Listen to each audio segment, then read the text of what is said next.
this one. Oh, it is it's not a webinar. It's it's No, I think just it's just a regular meeting. regular meeting. Perfect. All right, well, we'll start now, and then Derek could cut some of these things off. Great. Can you see my screen, Ferris? Jan, thank you so much. That's perfect. Hey, Jan, thanks for joining. So welcome, everyone. Thank you so much for being here. For the purpose of recording, we'll be speaking in a way that will be appropriate for the recording purposes. So welcome, everyone, and thank you for being here. My name is Ferris Alami, and I'm here with Molly, and we're going to walk you through the Capital Readiness Program, one of the programs that we're deployed with some of our partners here in the state and abroad. Welcome, everyone. We'll move to the next slide.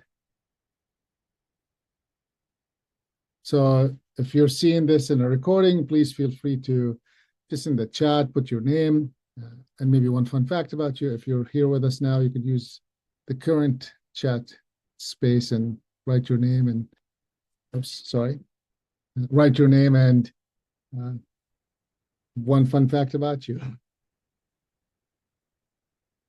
All right, we can keep moving. So for those who are not familiar with the ISM, or International Strategic Management, we've been around for 22 years and we've worked over 100 countries globally. We're lucky enough to work with so many institutions launching entrepreneurship programs or small business development programs in the local community, in many cases in underserved or underrepresented, under-resources, but not limited to that. We celebrated 20 years just a couple of years ago, and we're really excited to unfold with this year, and we'll come with our 22nd anniversary. I'm not going to read the slides since you could read that on your own time, but we do have a mission and a vision, and we are excited about fostering entrepreneurship and small business development globally. This slide is not designed for reading, but it's designed to show that there have been different milestones that we've achieved throughout our journey, and we might have shifted over time from one thing to another. And this just gives you some perspective on it. Those who are interested in reading this, you could download our 20th anniversary report on our website, and you could get to explore some of those milestones that we have reached throughout the years. Our work has been limited somewhat to these 5 pillars, where we work usually in the under the umbrella of economic development arena, and we usually are engaged in some kind of space of entrepreneurship, education, technology, and community engagement. And we really, I say that because although they're broad, they're also limited because we're not in every space. We're usually working in this umbrella within this specific space.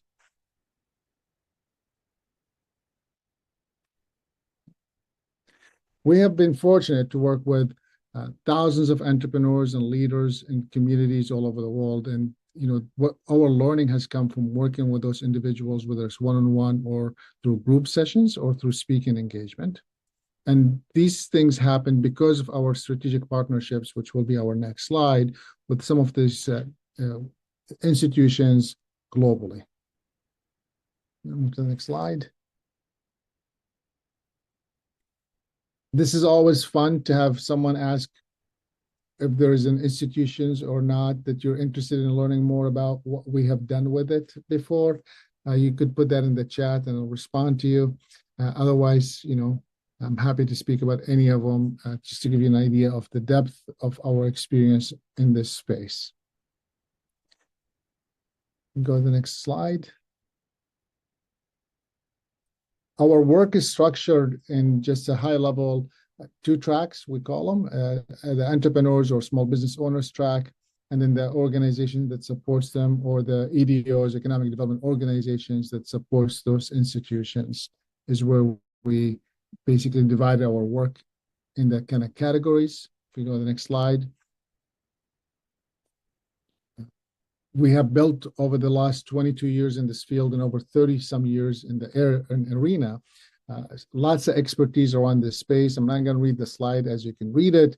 I just want to highlight a couple of things from business coaching and planning to organization development or leadership development, to focusing on underserved or underrepresented or under-resourced communities, to working with scale-up organizations. All these things gave us different insights that we've learned.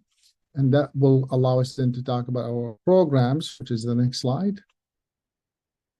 And in our programs, we have divided them also into different categories: programs that we offer our entrepreneurs and small business owners, and programs that we offer the support organizations.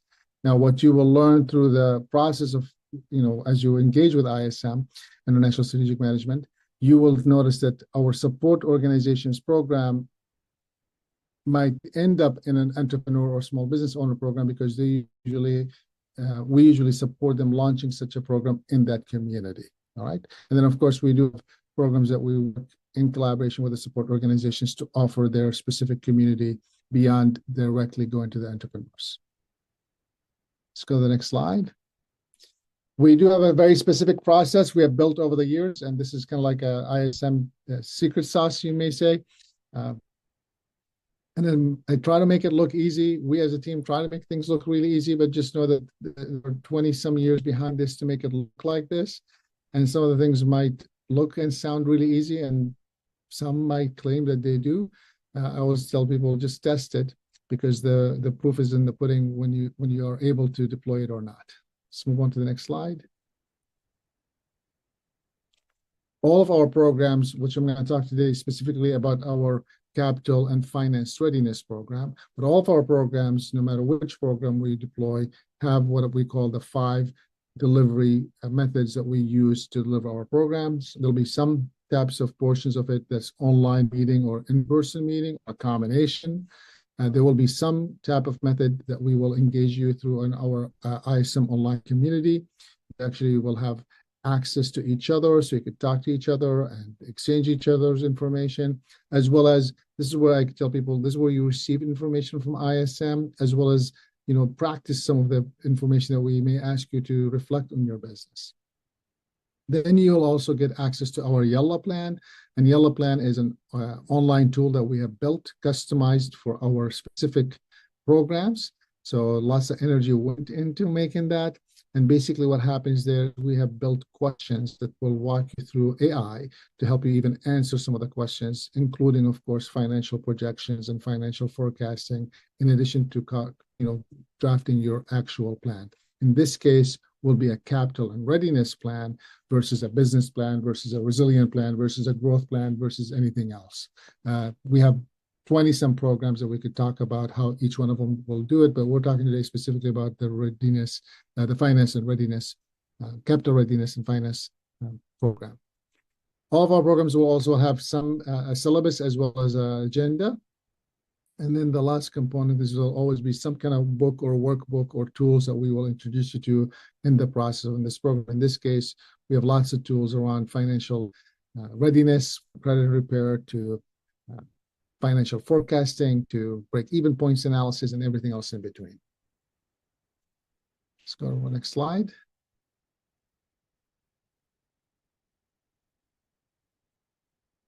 At any point, you could put your questions in the chat, or you could just ask the questions. Or online. Yeah, and the next series of slides just go into a little bit more detail about each of these components of the program. Yeah.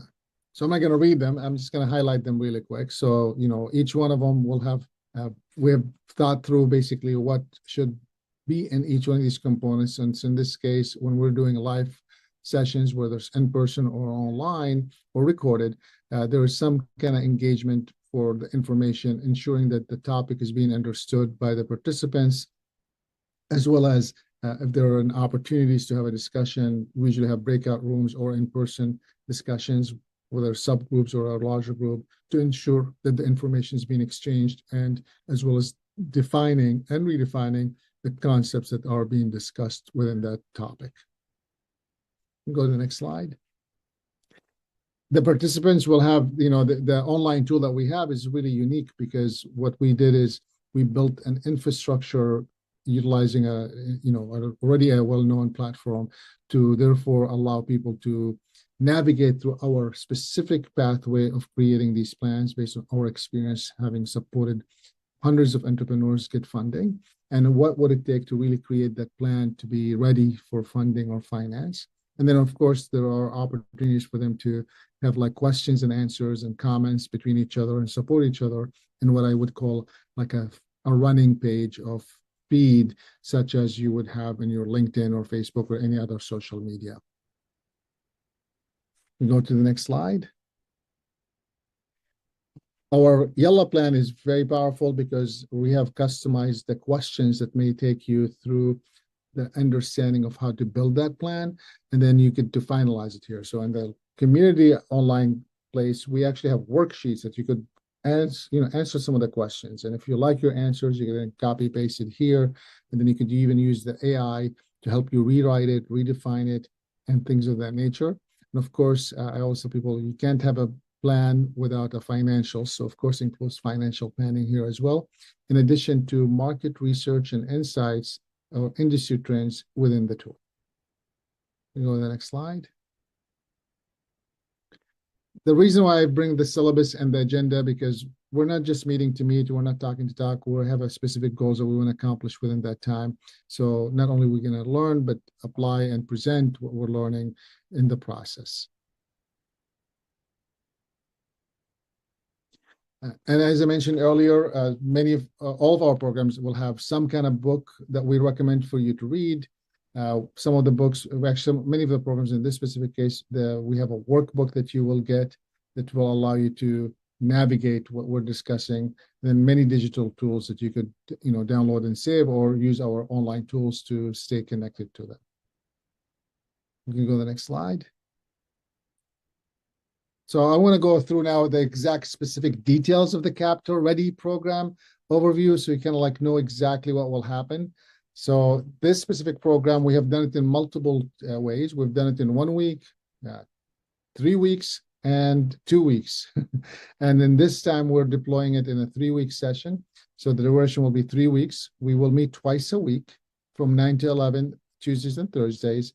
And each session will have some kind of facilitated discussion as well as coaching. And in between sessions, usually on a Wednesday or a Friday, we will also have additional what we call group sessions, as well as open office hours, where you pop in and ask questions, and you could submit those questions prior to coming to that session.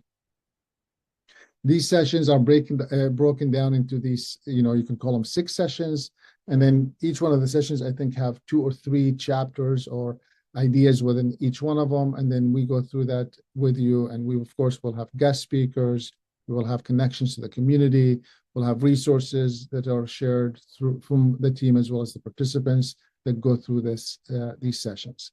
We first will right away tackle understanding the capital access, how to access it, where to access it, when to access it, by whom to access it. And then we'll dive really quickly understanding what the underwriters have to go through to approve it. So therefore, you have an inside information, what they're looking for or not looking for, or what red flags could be potentially raised. And then we will then dive into how do you strengthen your profile to ensure that your business profile look really good from an investment or from a loan perspective. And then optimizing your financial health is really looking also at your personal credit, personal health, finance, because many times, especially if we're usually working with small businesses, your personal finance is actually impacted, as well as looked at to what they call overall, sometimes they might refer to as global financial health of the organizations, which includes the owners themselves. And the last thing we're going to do is some kind of pitch for you to practice how you would ask for money. This isn't really pitching for money necessarily, but this is maybe for those who may be ready by then. But this is more about, this is the roadmap that I'm going to take to get ready for the next funding that I'm going to seek, right? This is the pathway I'm going to take. I'm going to go after these institutions. I'm going to talk to these individuals, and so on and so forth. And then, of course, there will be some continuous development and graduations. We usually do 2 additional sessions post-graduation to ensure that if there are anything else that after now that you graduated and settled with the information, that you're really comprehending it. And through our partnerships, many of our partners have, I call it, additional programs that we offer through them or with their other partners to ensure that you continue your pathway to success, whatever that is for you. We can keep going, Molly? So this is just additional details in the sessions. I'm not gonna bore you reading them because I feel like anyone on this call potentially could read this. So if you have any questions on them, please feel free to reach out. This is meant to be informative about each session, right? So you can understand what will happen within these sessions. One thing we will have, of course, guest speakers, including, of course, funding institutions, as well as funders that will come and coach you on how to ask for money and when to ask for money and how to, and how to put your loan package together. We actually have a tool that we will expose you to throughout the training that allows you to use our tool at no cost during the program to organize all your paperwork and thoughts into one place that you could potentially utilize to apply for funding. You can go to the next slide.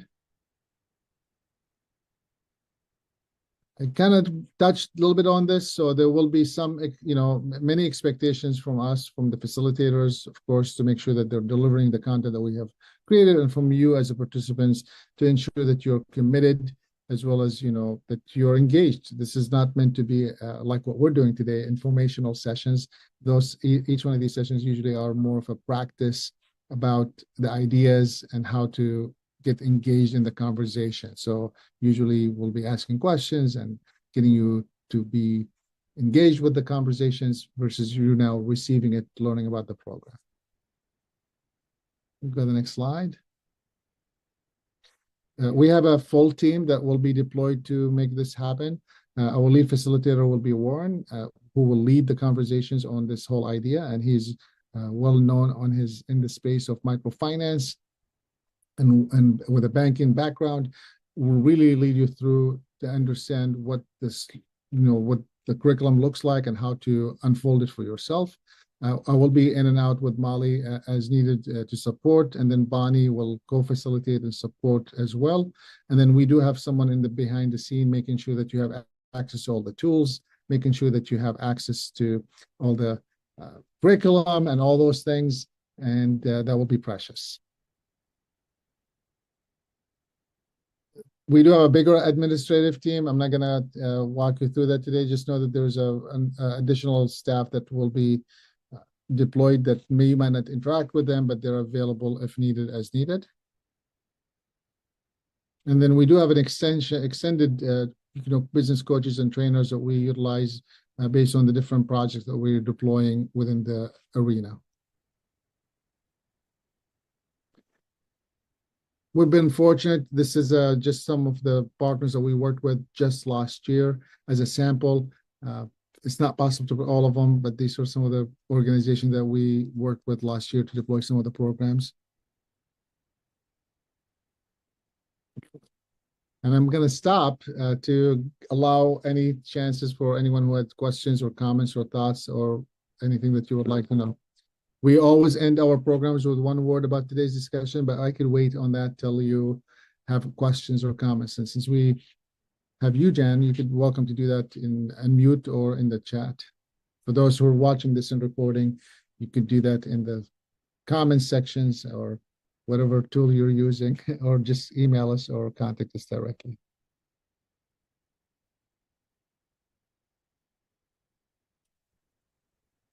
All right. We'll take one word in the discussions. You can put that in the chat and we can move on. For those who are interested, please feel free to apply. We do have an upcoming program. Molly, I think we're the next cohort with our partner. For those who are in Southeast Michigan, we have a partner that we're deploying the program with, and the deadline application for that is when? Do we have a date yet? I think we have an application date, but I'll just say apply before March 1st. And we get started on March 11. Fantastic. The faster you apply, the better. I'm going to drop the link in the chat for the application. Yep. The cost for participants at this time is being sponsored by one of our partners, so no cost to the participant as long as they're accepted into the program. I think, and then as far as dates, the program, I would recommend to apply before March 1st, just because there'll be interview process and there'll be selection process. So the earlier you apply, the better it will be for all of us.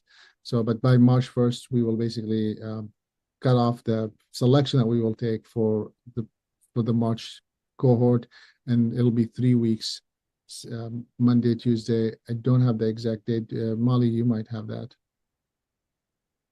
Monday or Tuesday and Thursday. Are you talking about when we're going to be deploying this? Yep. Yeah, so Tuesday and Thursday, starting on March, let me just make sure. Yeah, March 11th. So it's the 11th, 13th, 18th, 20th, 25th, and 27th. And then keeping in mind that we'll have 1 hour group coaching sessions on those Wednesdays in between. And then for 2 sessions after that as well.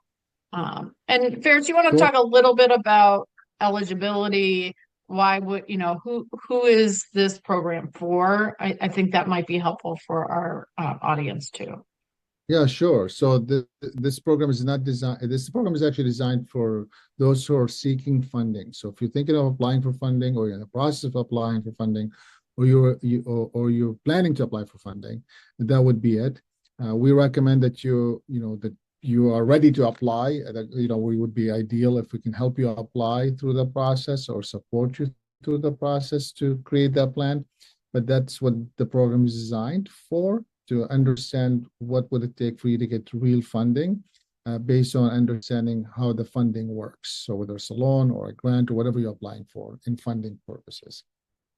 It is not designed to write a business plan. So sometimes we get individuals say, well, I need to write a business plan. Our tool, although you can use it to write your business plan, we have customized it to build your capital and finance ready plan, meaning that how are you going to go about getting that money? What are the milestones that you need to deploy to get that funding? You need 250,000, but how much do you really need now, and how long will it take, and what milestones you'll achieve, and where's that funding coming from?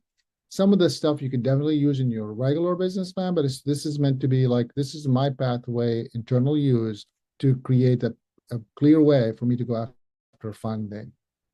I need to talk to 5 CDFIs, Community Development Financial Institution.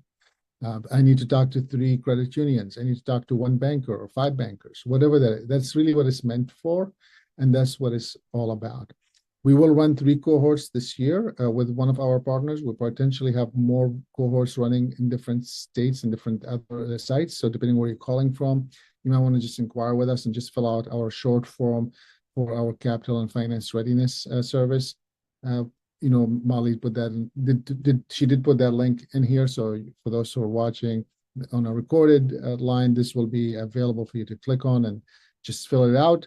And then based on your location, we might be able to guide you through our partners of how you could go through the program. And we had a few other questions in the chat. So one of the questions was how many in a cohort? I just said up to 25, but usually between 15 and 20 or so in a cohort has been pretty consistent over the last year. And then the other question is, what about nonprofits and then hospitality properties? So interesting. I would generally say this is industry agnostic. Ferris, how would you talk about We've had nonprofits? Any special kind of considerations for nonprofits? We definitely will have, throughout the program, we could definitely bring that up, and it could be some of the questions that you could ask. But generally speaking, looking for funding is the same. One of the things I did see in the nonprofit world, having been on a nonprofit world for both on boards as well as helping them seek funding, is sometimes you just have to watch how you're structuring the language that you have on how you're spending your money. But we could, that's a side conversation, beyond here. The short answer is everyone, regardless of what industry you're in, you could apply as long as you qualify and you are wanting to go for funding. To qualifications is, you either have a business or in the process of applying for funding, or you plan to go after funding because you are already in business and you're seeking expansion or you're seeking funding purposes. That Great, I concludes think it. that's it. Thank you so There's some much. contact information. I'm gonna stop sharing the slides now. But I think the better contact link is to give them the link to place to apply, and that's the link that Molly put up there. Yep, that's the best way to make sure that you are getting the resources you need. Well, we could stop recording since this, and then we could maybe see if Jan has any questions or she wants to unmute.